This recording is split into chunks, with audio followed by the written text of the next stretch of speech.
Hello and welcome to Skidmore's webinar series. My name is Carissa Miles, Associate Director of Alumni Engagement, and I'll be your host for today's session.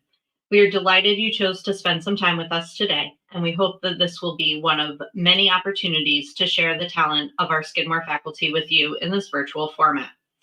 Before we dive in, I would like to mention that there will be an opportunity for question and answer following the presentation. So please submit your questions via the Submit Question button. We will do our best to get to as many questions as possible. The webinar is being recorded and we will share it with all of you via email in the next few days. And now it is my pleasure to present Kate Graney.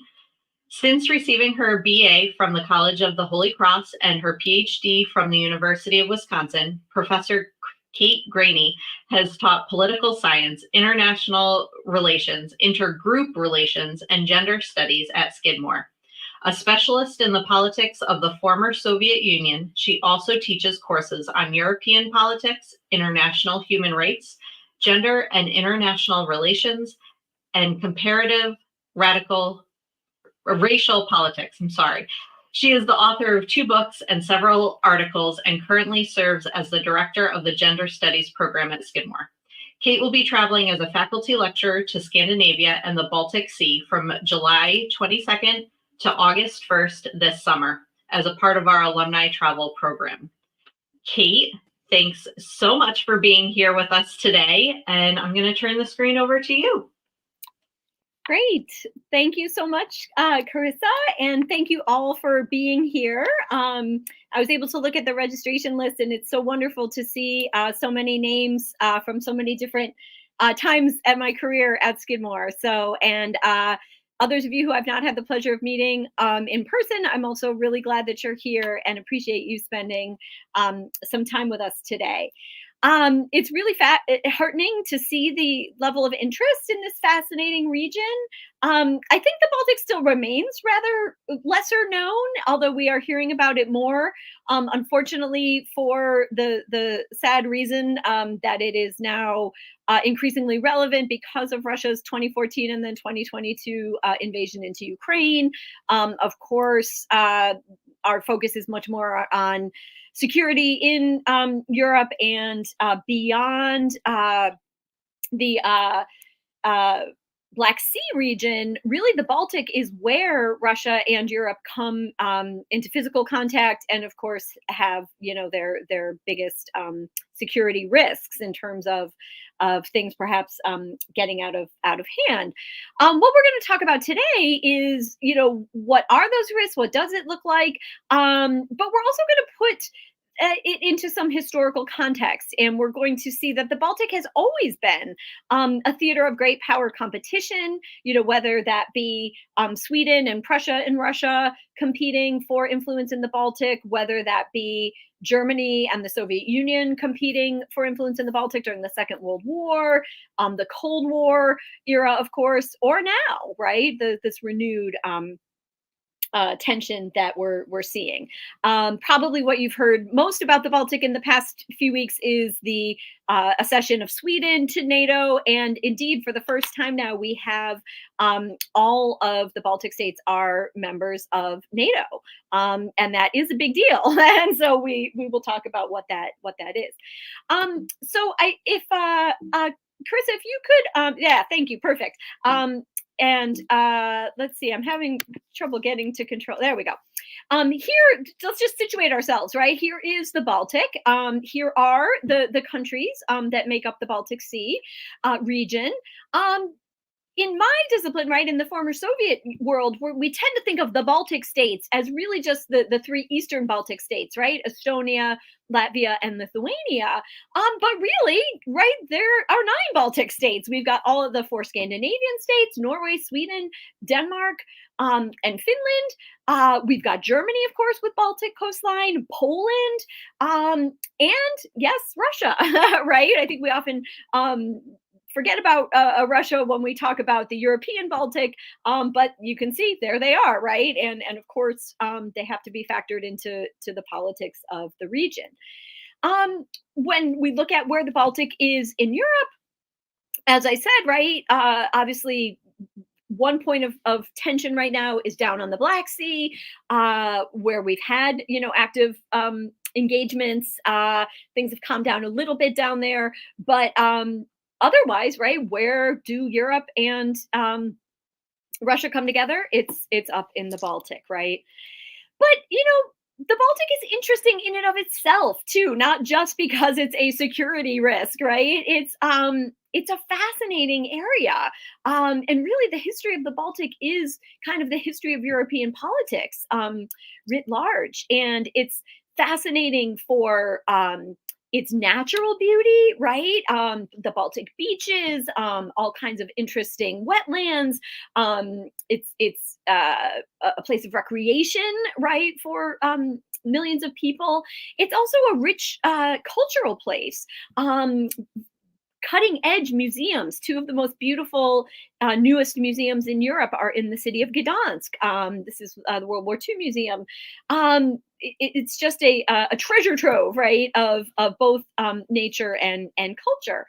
And we are actually seeing now for the first time, I would argue, a real sense of Balticness growing, one that it doesn't just encompass the 3 Baltic states of the former Soviet Union, but this much wider sense of the 9 Baltic states, mostly through the vehicle of the EU. They are not all members of the EU. Norway is not a member, but Norway is a member of the European Economic Area and participates in a lot of stuff. But the EU has, a Baltic region group, and a lot of things are happening and starting to develop in this wider sense of, a Baltic community. So I think that's something to look out for as well. The extent to which we'll see the emergence of a true Baltic regional identity, or as we're going to go through now, there are so many regional and national distinctions among these states, even though they're all on the Baltic, right? Which in that sense, it's a lot like the Mediterranean or something like that. So again, before we jump into history, we're going to do a little quick but very dense historical tour. I just want you to get situated with what we're going to be talking about, right? See where everyone is literally on the map. Make sure we're all on the same page. So let's get going and talk about some of the historical developments that continue to shape this area today, and not just relations among the Baltic states, but the position of the Baltic within Europe and within the global security sphere. So let's talk about the Vikings briefly, right? Vikings have enjoyed a renaissance in popular culture, a couple of great television series and others about this era. They continue to fascinate not just children, but adults. And really within the academic world too, there is a renaissance of interest in, we all know about the influence of the Vikings on Great Britain, right, on France, right, on the development of Western Europe. But there's more and more attention and appreciation now being paid to how the Vikings, right, coming across the Baltic, have really helped, develop Russia as a state as well, right? And there's more interest now on sort of the Baltic as the cradle of the Vikings, and not just the cradle then of Western European civilization, but also Eastern European civilization in an important way. And what we're talking about here is, sometimes they're called the Varangians, sometimes they're called the Rus, right? This group of basically Scandinavian Vikings, right, who came through across the Baltic and then down the river system into what will become Russia. And there are lots of, and this is in the 9th, 10th century. There's a lot of debate about how they got there, why they got there. Were they invited? Were they raiders? But nevertheless, right, this is an important element of the story, is the Baltic roots, the Viking roots of Kievan Rus, and then of course the later Russian state as well.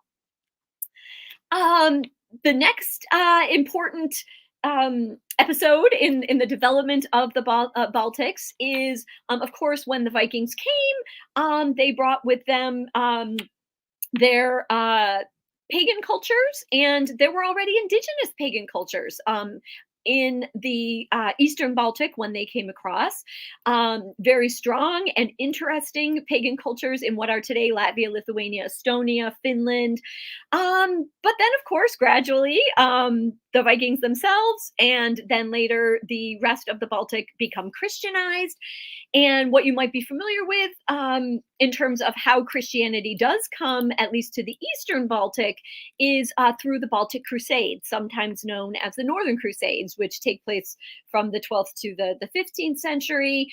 And, you know, the pagan cultures of the Eastern Baltic, Latvia, Lithuania, Estonia, are considered the longest holdouts, right, from Christianization, but they are eventually forcibly Christianized by the Teutonic Knights and other Germanic Christianizing warrior monks. And this Germanic influence will continue to be really important in the Eastern Baltic, certainly religiously, right? And there's a Catholic strata, right, that they bring after the Reformation. There is a strong Protestant influence that's also brought again through Germanic culture, but also through Scandinavian influences, as we'll see. And the Germanic nobles who come through the Baltic Crusades and settle in this region. So yeah, they are, you know, converting souls for God, but they are also getting very rich and attractive territories. They stay, and we end up seeing a lot of Germanic influence in the East Baltic. We see it in architecture, right? There's still some spectacular Teutonic era castles in the Baltic, Eastern Baltic. And then some later Germanic influence, right? For example, we can see in the Merchants Hall in Riga. And the ruling class, the so-called Baltic German class that ends up being the political and economic elite in the Eastern Baltic will, you know, be very influential within the Russian Empire, and then also, of course, within these societies themselves. And after the Germanic influence is kind of laid down, right, or becomes part of the picture, the indigenous Baltic peoples will be grappling with that, right? Do we emulate the Germans because they're so modern and forward, or do we fight against them because they're sort of oppressing us and Germanizing us? And that continues to this day too, a little bit. Just want to mention, you know, another state that's really important in the Baltic is the Polish-Lithuanian Commonwealth, one of our lesser known states, but really important influence on contemporary politics, not just in the Baltic region, but in Ukraine today too, because this Polish-Lithuanian state that existed in the 17th century was considered sort of proto-democratic, and it's considered therefore to be an important influence on places like Ukraine, on obviously modern day Poland, on the modern day Eastern Baltics, in that this is where they sort of learned democracy, and this is where they became a particular type of European person or society, whereas Russia, right, during the same period is consolidating its autocracy, you know, after Ivan the Terrible and you know, and so on and so forth. So the Polish-Lithuanian influence is important because it helps inform contemporary identities as being distinct from Russia, right? So it's a big part of the puzzle, and also because it helped, you know, consolidate the influence of Catholicism, particularly in Lithuania and Poland, and helped keep those areas Catholic, even as other parts of the Eastern Baltic did experience the Reformation and, you know, become Protestant. Want to mention, of course, that the sort of, you know, not the resurrection of the Viking era, but the Swedish Empire, also in the 17th century, is a very important influence on the Baltic, right? Swedish Empire comes into conflict with the Polish-Lithuanian Empire, comes into conflict with the Russians, and this, you know, Swedish dominance of the Baltics in the 17th century. You know, to this day, if you spend any time in Scandinavia, you know that Norwegians and Danes and Finns all, feel like they're still a little looked down upon by the Swedes, and the Swedes are the big regional hegemon.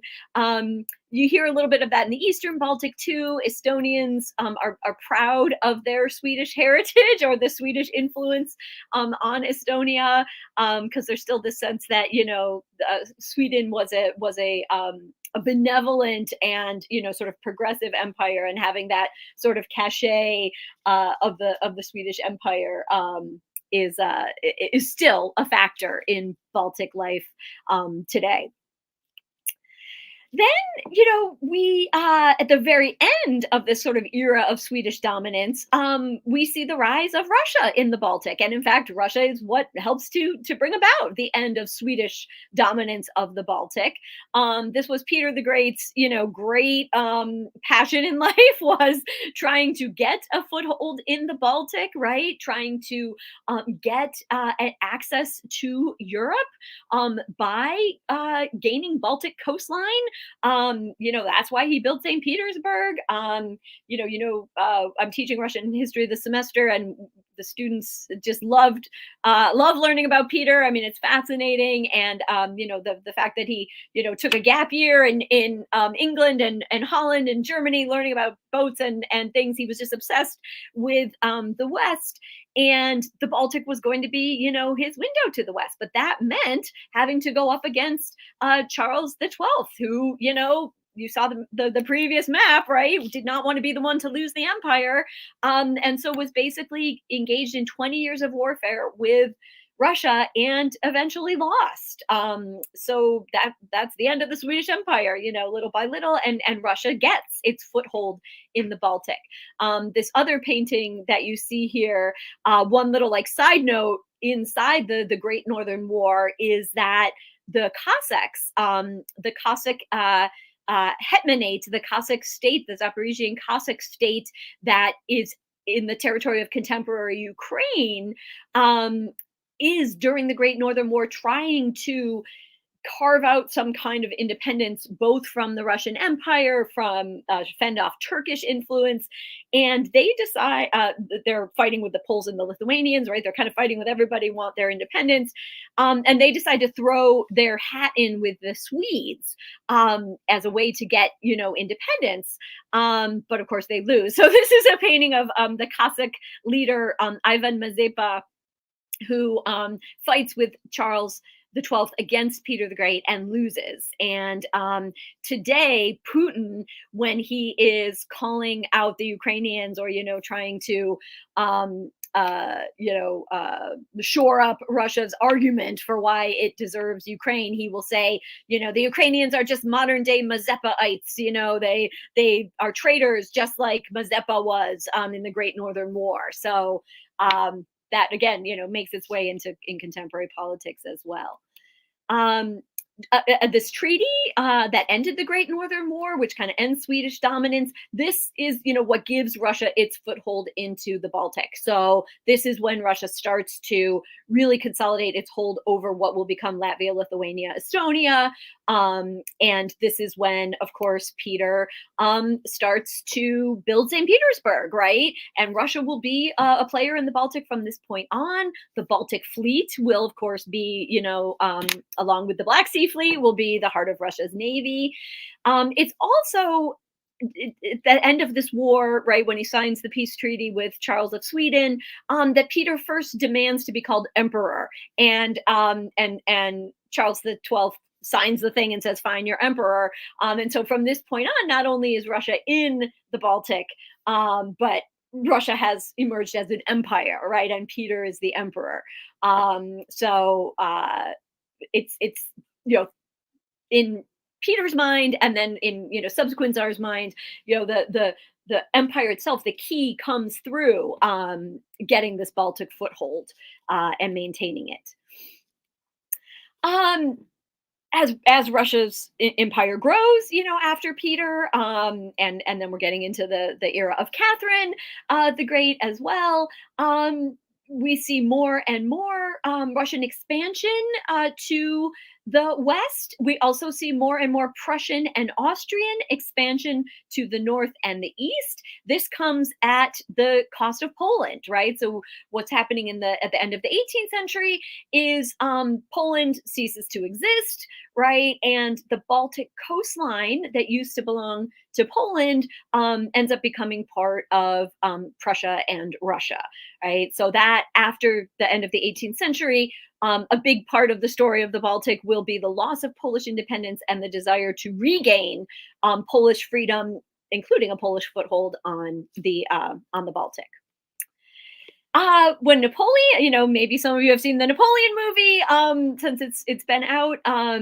Of course, Napoleon's rampage, or maybe we should use a less loaded word, his excursions across Europe reshuffle politics in the Baltic, just like they do everywhere else in Europe, right?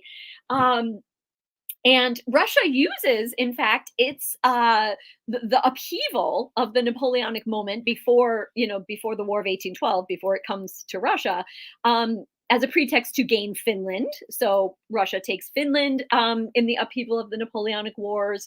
Napoleon himself, when he does decide to invade Russia, one of the ways in is through the Baltic, and the city of Riga is burned by Napoleon's forces. Unfortunately, in a kind of foreshadowing of what's going to happen in the Second World War. One thing that does happen under Napoleon is the city of Danzig, which today is called the city of Gdansk, becomes a free city. It no longer belongs to either Prussia or Russia or Poland. It becomes a free city, and we will see that Gdansk continues to have that status intermittently, although today it's firmly ensconced in Poland, and is one of my favorite cities. Sorry about the strange formatting there. The Congress of Vienna after Napoleon reshapes the Baltic again. Most notably for us, right? Russia's got firm control of the Eastern Baltic. It's got Finland. It's got the three Baltic states that we know today, and Prussia's got firm control of most of the rest of the southern Baltic, and this is a period of peace now after Napoleon, right? A period of restoration. But the 19th century, as it goes on, of course, will be a time when smaller states, nationalist actors within those states will be challenging the hegemony of Prussian or Russian dominance and will want their own national identity. So we see nationalism growing, certainly among the Poles, right? The poor Poles rise up in 1830, 1848, 1863. They just want their country back. But indigenous Baltic nationalisms grow too. And it's during the 19th century that we see, for example, the first newspapers, right? So we have the first Estonian language newspaper coming out in the 19th century. We have folk tales of the Estonian, Latvian, and Lithuanian peoples being published, right? There's a real interest in their own languages and cultures. They don't want to be, ruled by Germanic or Prussian overlords or Russian overlords anymore, right? They're kind of getting interested in their own story. This is, the run up to World War I. All of this torment, turmoil, I should say. Of course, we can't go too much into World War I. There could be its own, it could and should be its own lecture. Suffice it to say, right, what's important for our purposes about World War I for the Baltic is what the map looks like at the end of World War I. And you all probably remember this, right, from high school, and Woodrow Wilson's 14 points and the creation of all these new countries on the basis of national self-determination. But that actually is a really big deal for the Baltic, right? Just look at this map, who is independent after World War I. Finland is independent of Russia. Latvia, Lithuania, Estonia are independent. Poland is back on the map, right? So, for our purposes for the Baltic, the period after World War I and the interwar period, that short period from 1918 to 1939, those 21 years, short but really important in terms of giving these countries a time to be themselves, right, and discover who they are and what they want to be.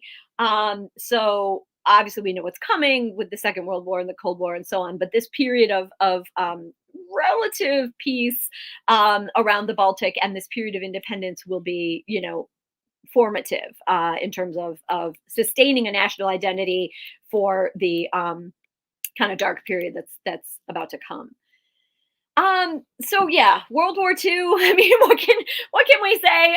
If you haven't read Timothy Snyder's Bloodlands, it's of course not an easy read, but it's just a spectacular read for understanding what happens in the Baltic during the Second World War. Also for what happens to Ukraine. By the way, just hit some important points of what happens to the Baltic during the war. Of course, it's absolutely stuck between Hitler and Stalin. They divide up Poland in 1939 with the Molotov-Ribbentrop Pact. This allows the Soviets to take the Eastern Baltic states. In 1940, the Germans will take them back or invade them, counter-invade them in 1941. This will lead to tragically almost all the Jews in the Eastern Baltic being murdered in the Holocaust by both German forces and with the participation of some local forces. Of course, over in the Western Baltic, Germany also invades Denmark and Norway. Sweden manages to stay more or less neutral. The Soviets also take advantage of the Molotov-Ribbentrop Pact to re-invade Finland and have the Winter War with Finland. And Germany takes over our friend Danzig, Gdansk again. I mean, it's just, the title says it all. It's a horrible, complicated, interesting, but tragic time for the Baltic. And to make a, really complicated story a little bit more simple, because we want to make time for questions, of course. At the end of the Second World War, of course, we know quite quickly the Cold War emerges between the United States and the Soviet Union. We know the US is in Europe and we stay in Europe, right? And by 1950, you've got the emergence of the two blocs that will, for the next 40 years, define politics in Europe and certainly in the Baltic. And so we have NATO and the forces of the so-called, free world in the West. And then we've got the Warsaw Pact and the Soviet forces in the East. And so the Baltic really is divided during the Cold War. We've got, Norway and West Germany in NATO. We've got Sweden and Finland trying to be neutral. That is why, their decision just in the past couple of years to join with NATO is such a big deal, because even at the height of the Cold War, you can see them there in white in the middle, they're neutral. And then, of course, East Germany, Poland, and the three East Baltic states are all part of the Soviet Union and the Warsaw Pact, with various degrees of duress being applied to them to make them join. This is an interesting time, the Cold War in Baltic history in America, right? The US never recognizes the Soviet control of the Baltics. We never, we continue to recognize Baltic governments in exile. There are a lot of Baltic Americans, right, who are refugees from the war or who come after the war and who keep the dream of Baltic independence alive in the United States during the Cold War era, including the Joint Baltic American Congress, which is established in 1961. Later, when Europe is whole and free again, many Baltic Americans will go back, will go home, and they actually are a big part of reestablishing democracy in those places. Speaking of which, right, Europe reunited. Again, complicated story, very short. Many of us watching are lucky enough to remember the joy and the happiness of the Berlin Wall coming down, Gorbachev meeting with Helmut Kohl, right? The Baltic countries of the Eastern Baltic are a huge part of the peaceful process by which the Soviet Union fell apart. Now, remember, Gorbachev was okay with the wall coming down, and he was okay with the Warsaw Pact going away, he did not want the Soviet Union to break up. He thought the Soviet Union could just be part of this new Europe, whole and free, right? But the Baltic states, given the chance under Gorbachev's policy of glasnost, openness, said, we're going to use these new freedoms to, cover our history and push for independence again, push for freedom. And they did this peacefully. There was in August 1989, on the 50th anniversary of the Molotov-Ribbentrop Pact that had cost them their freedom, millions of Baltic people joined hands across the three Baltic states in a human chain that was called the Baltic Way. You can see some pictures here, as a huge expression of people power, that we can do this, we can change history, let's peacefully get rid of the Soviet Union. There's a great documentary about other aspects of the Baltic push for independence called The Singing Revolution that you should look for. So the Baltic countries in the East are a huge part of peacefully dissolving the Soviet Union. And so what has happened since then, right? What has happened since the relatively peaceful dissolution of the Soviet Union in 1991 to today, right? 33 years now. Well, here is where we start to see a more holistic picture of the Baltic region emerging, and that is through and under the umbrella of Europe, right, and European organizations. So, as we said at the beginning, not all the Baltic littoral states are part of the European Union. Everyone but Norway is, and again, Norway's part of the economic community, and so a lot of EU legislation is enforced there, but they're not members of the community itself. You can see here how, Germany and Denmark were founding members. Quite early on, Finland and Sweden joined. In 2004, with the so-called Big Bang of post-Soviet and Soviet bloc countries joining, that's when Poland, Latvia, Lithuania, and Estonia join. So certainly, and from that time on, there's been a Baltic Sea regional group through the EU, and this is where a lot of that sort of emerging regional identity is coming from. Then, of course, we have NATO. And again, founding members were Norway and Denmark. So everybody's a member of NATO now, but Norway was a member of NATO from the beginning. Of course, West Germany joins in 55, unified Germany. So the East joins in 90, 1999, Poland gets in, 2004, Latvia, Lithuania, Estonia get in.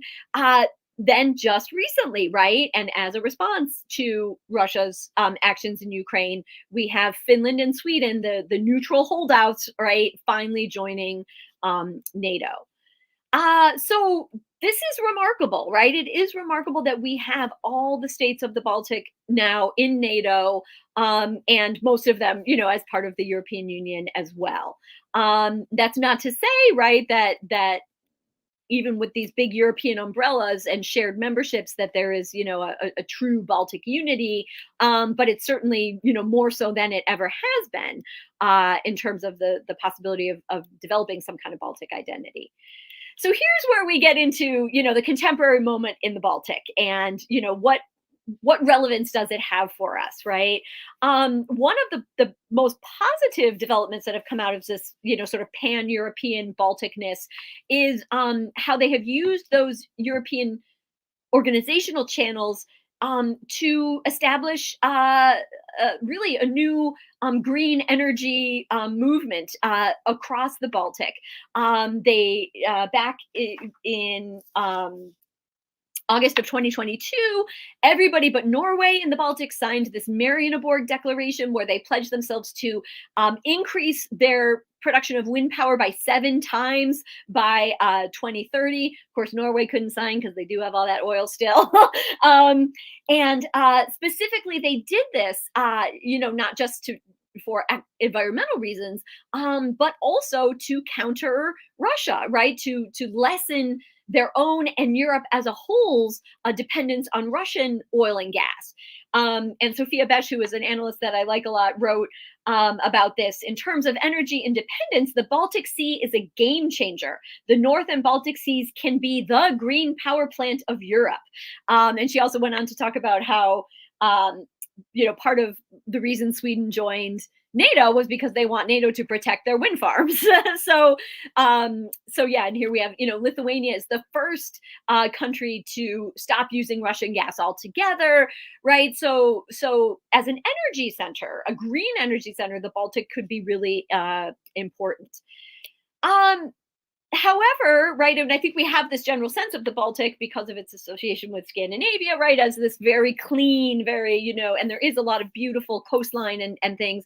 However, there are some really sad environmental legacies that the Baltic is dealing with because of it being this great power playground, especially through World War I and World War II. So this is just a map of very sad. There are a number of dumping sites where both after the First World War and the Second World War and throughout the Cold War, everybody used the Baltic as a dumping ground for chemical and other weapons. And some people have described it as, Europe's most polluted sea. They think there are more than 300,000 conventional and chemical weapons on the bottom of the Baltic Sea, and that this could really be a problem for creating this, green energy power plant, right? If you're trying to lay stuff on the bottom of the Baltic floor and there's chemical weapons and stuff there, so they're trying to get a handle on this, but it's, a really sad legacy of the Baltic's, position, geopolitical position in history.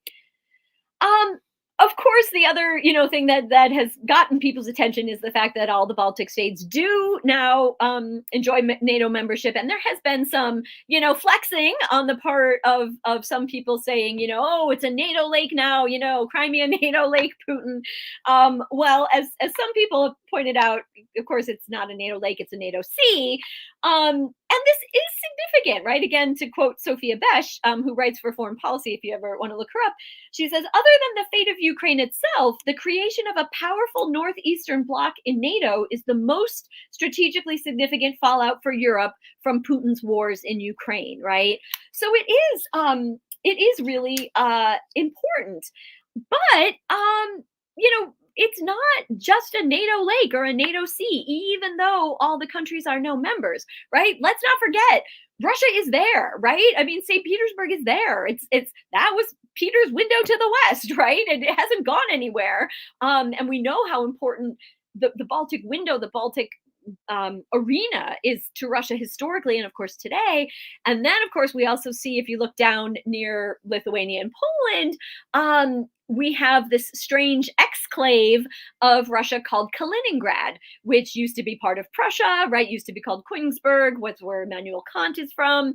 And so, someone a wit quipped that, well, it may be a NATO lake, but Russia's still got some prime lakefront property, right? Both in St. Petersburg and in terms of Kaliningrad.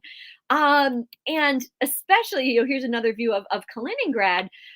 If you look at this view on it, how is Russia going to be able to supply and have transport people and goods between Russia and its exclave in Kaliningrad?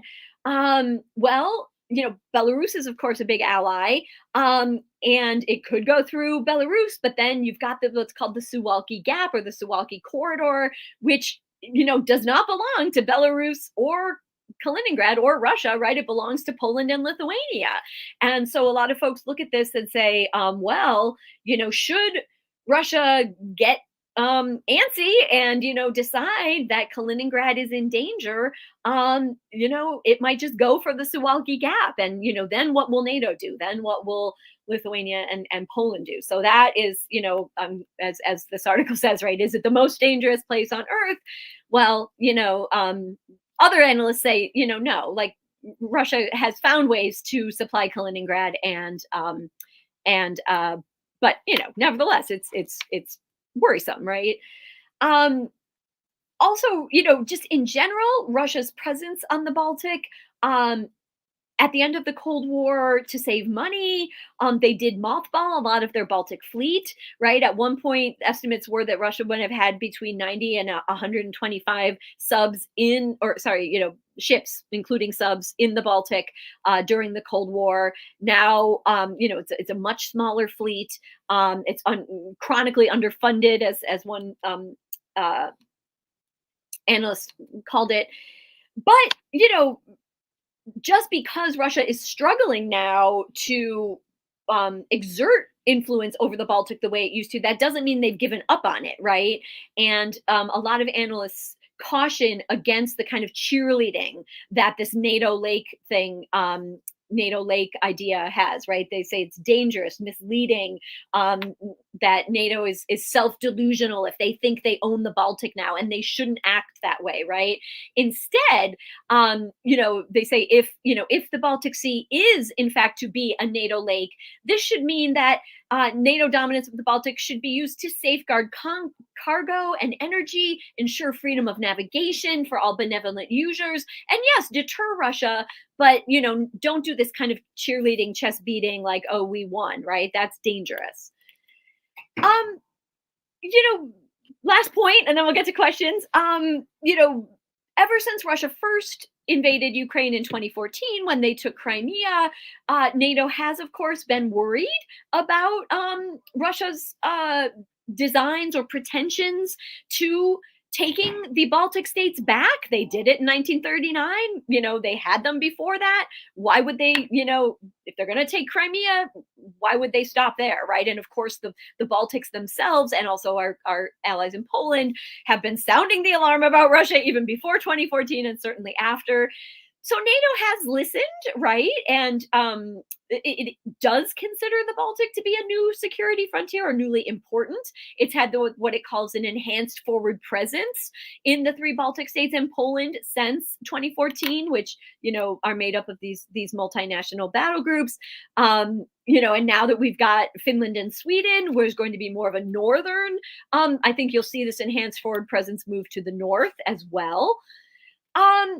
The Baltic has also become increasingly an underwater theater of conflict with Russia, right? You might have remembered the Nord Stream pipeline explosion on fall of 2022, fall of 2023. There was more sabotage in Finland of telecoms and gas conveyance under the Baltic.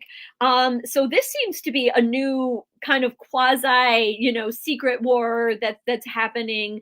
In fact, Russia has a really fascinating division of its military called the GUGI, the Main Directorate for Deep Sea Research, that is, you know, basically in charge of, you know, underwater stuff. I love their insignia. It has a crab. That's how you know something has googie elements to it. And so this is one of the newest Russian submarines, the Belograd. The sort of security types in the US were really excited when the schema came out, and you can see they have a little crab there because apparently it has little mini submarines attached to it, right? These googie deep sea submarines that can go and perhaps do this kind of sabotage and things like that. Of course, NATO has its own, right? And you know, who knows, maybe a new generation of Tom Clancy followers will pick up his mantle and write about, you know, little crab-like submarines engaged in warfare on the bottom of the Baltic. I shouldn't joke about it. It's a serious business, but you do admit it's kind of funny that the symbol is their crab. So wow, that was a lot. You should feel like you've had like an intellectual cardio workout. But I hope I've you know, helped you whet your appetite for this fascinating region. And I'm super excited about this trip in July. And if, you know, there's any way you could join us, we would love to have you. So thank you so much for listening. And I'm happy to take some questions now. Kate, thank you so much. You took the words right out of my mouth. That, like, you covered so much information in 44 minutes. Well done. Thank you so much. All right, so we're going to get to as many questions as we can. The first question is NATO the solution or the problem? Yeah, wow. I mean, that is the question, right? And I mean, it's a really hard question, right? I mean, it's really been fascinating to watch. There's a Cold War history project at Harvard that is enjoying renewed importance now because everyone's going back into those late Cold War documents, who said what to whom about NATO and NATO expansion and, stuff like that. I mean, my book that came out in 2019, I write a lot about this, right? It's about NATO, and I maybe am a little too biased towards NATO, but if you look at its founding documents and things like that, um, and you look at the process by which NATO did enlarge after the fall of the Soviet Union, you hear it described by Russia and other folks like John Mearsheimer as NATO's relentless expansion. And if you actually look at what happened, the Baltic states and Poland and Hungary and they had to push NATO, right? They were asked, NATO was not reaching out to them and saying, come join us, right? If you look at how long it took, I mean, yes, they did let them in, right? The process did continue, but it was sort of a long, hard process on the part of NATO. On the other hand, they did let it happen, right? They did. And here's where, if you are a pro-NATO person, you say, well, NATO's founding documents say they're open to any democracy in Europe, and that's what we stand for. And that's, we have to, they all are democracies now. They're all functional, and we want to help them, retain that status. Others say that's all BS, right? Of course, NATO is a security organization, and it just wanted to stick it to Russia. And I mean, it's a huge question, right? And I think it really depends where you stand. What your answer is. Great, thank you. Our next question is, should waning US and EU support for the war in Ukraine be a cause for worry for the Baltic states of subsequent Russian campaigns to continue their reclamation of past territories? Yeah. I mean, I think I alluded to, right, the Baltic states, since they joined NATO, and even before they joined NATO, and Poland, right, when it joined NATO in 1999, I mean, since that time, they had been, sort of sounding the alarm within NATO that, this is not over, right? And Russia will show its stripes again. Russia will, and a lot of Western Europeans and even a lot of folks in the US were like, oh, you guys have historical trauma, you guys like, and we're like, no, they've changed. It's different. Why would they do that? But, and of course now who's been proven right.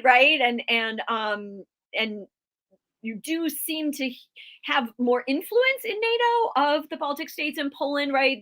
Saying we told you so. And also we know our history and things like that. So I think, unfortunately, yeah, it is frightening for the Baltic states, maybe not immediately, but here they've sort of staked everything on the willingness of the European project to hang together. And, okay, granted, Ukraine is not in the EU, it's not in NATO, it desperately wants to be, right? And in fact, Poland, Latvia, Lithuania, and Estonia have been the biggest champions for getting Ukraine in. But it has to be worrisome for them, and I don't think we're going to abandon Ukraine. Certainly the EU is not going to abandon Ukraine. And I think eventually we'll get our act together. But, there is the question of how long can we do this? Will there be some kind of frozen conflict? Will there be partition again? And what will that mean for the Baltics? I think, of course, it has to worry them. Although I also think I don't know how realistic it is to think Russia would, actually launch a full-scale invasion into these places. On the other hand, no one thought they would do it in Ukraine either. So, yeah. All right. What role does neoliberalism play within NATO expansion? Specifically, how can it inform Russian reaction to Sweden? Interesting. Okay, yeah. So this is kind of the question of, what does NATO expansion really mean, right? Is NATO expansion about protecting democratic values and governments, which is what NATO says it is, right? Is it about, reaching security goals that are a little bit more widely defined than just deterring Russia? Although that's obviously the main thing, but like also this stuff about eco security, right? Human security. NATO would say, yes, we are about all of that, right? Or at least it's, we are about democracy. We are about human security, eco security, but we are also about deterring Russia, right? There's also a critical view of NATO, though, that says, well, really what NATO is about is making Europe safe for capitalism, right? That would be sort of the neoliberal idea. Um, Interestingly, though, I I don't think Russia has a problem with neoliberalism, right? I mean, it might say I think Russia's all fine with capitalism, right? I mean, it's made Putin and it's made lots of his cronies rich too, and I think what he would be more worried about is um the sort of eco security stuff, right? Like if indeed Sweden joining NATO and now this kind of NATO dominance in the Baltic, if that does lead to less energy dependence on Russia, if it does lead to more autonomy, that's a threat to Russia, right? So I guess that would be how I would see that question. Great, thank you. What do you see the future for ethnic Russian parties in the Baltics?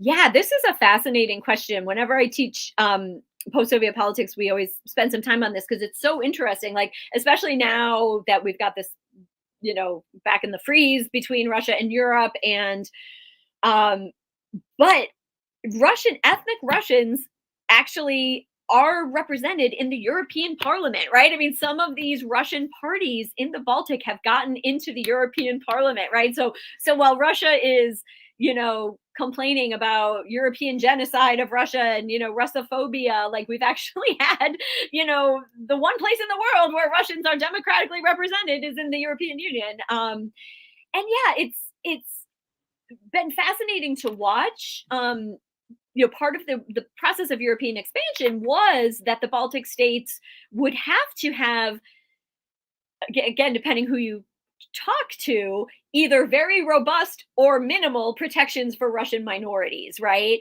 And according to indigenous Baltic peoples, they've done their due diligence, right? Like Russian parties can exist, so on and so forth. They did what they needed to do to satisfy the EU human rights commissions, right? Stuff like that. However, some of the conditions for getting citizenship in the Baltics do require that you also learn the native language, right? So Russians are going to have to be bilingual, which is tough for older generations, right? On the other hand, it's exactly what happened to the Baltics during the Soviet Union, right? You had to learn Russian, so turnabout is fair play, kind of thing. I haven't looked into this too much, and I would actually love to see the research. My sense is that probably the Russian parties in the Baltic are in a pretty complicated situation right now. I mean, they've always been in a complicated situation. I know there's been uh, definitely been folks accused of and are now under legal procedures. I want to stress that legal procedures investigating whether or not they actually are, working for Russia and stuff like that. So it's a great question, and I wish I knew more about it. Great, thank you. Our next question is, with the rising tensions, how prevalent is the question of mutually insured destruction? So how likely is it that there is a sudden pressure on Russia so the only solution would be mutual destruction? If I can't win, then nobody can win, kind of mentality. Yeah, I mean, of course, I always say to my intro to comparative politics and world politics students, like, for a while after the fall of the Soviet Union, we could pretend that the nuclear mutually assured destruction didn't exist anymore, even though it did. We know, there was a incredible progress on arms control in the 90s. And the kind of reversal of that is just tragic. Most of the stuff that I've read, and of course, probably I'm reading what I want to read so I can sleep at night, but is that both sides know, they still know that we don't want this, right? Both sides understand that no one wants mutually assured destruction. However, both sides know, and especially, the question is right. Russia knows that at least until now, it's had the appearance of losing the war. It's had the appearance of weakness. It definitely feels that in the Baltic, and that's why they've moved, nuclear missiles into Kaliningrad there on the Baltic. As several people have pointed out, it doesn't matter where those are. They could put those missiles in Belarus. They could put those missiles in mainland Russia. It doesn't matter that they're in Kaliningrad. It only matters symbolically. And yes, they are, they're signaling, and that's what we do too. And I have to hope that enough people on both sides still understand what's at stake. But we've been living with this, unfortunately, since 1949 when the Soviets got the bomb, and of course, since 45 when we first got the bomb. And I am somewhat heartened in a strange way to see more attention being paid now. I think there was understandably a sigh of relief in the 90s, like, oh, it's over. And it was never over, sadly, and newly prominent again. And I'm hoping, right, that it will reignite. There is still a small kind of, freeze disarmament movement. I don't know how realistic that is, but yeah, it's a certainly a concern. Great, thank you. Keeping an eye on time, I think we've got time for a few more questions here, and then we'll let you kind of wrap it up and provide any closing statements. This question, you might have to help me with pronunciations. Are there any concerns with Erdogan, yes. Erdogan shutting down and or limiting NATO access through the Bosphorus? Yeah. Thank you. So great question. This is about, Turkey and will they be limiting NATO access to the Bosphorus? We were just talking about the Crimean War of 1856 in class, and how that was essentially, it was about a lot of things, but it was certainly about control of the Bosphorus as well.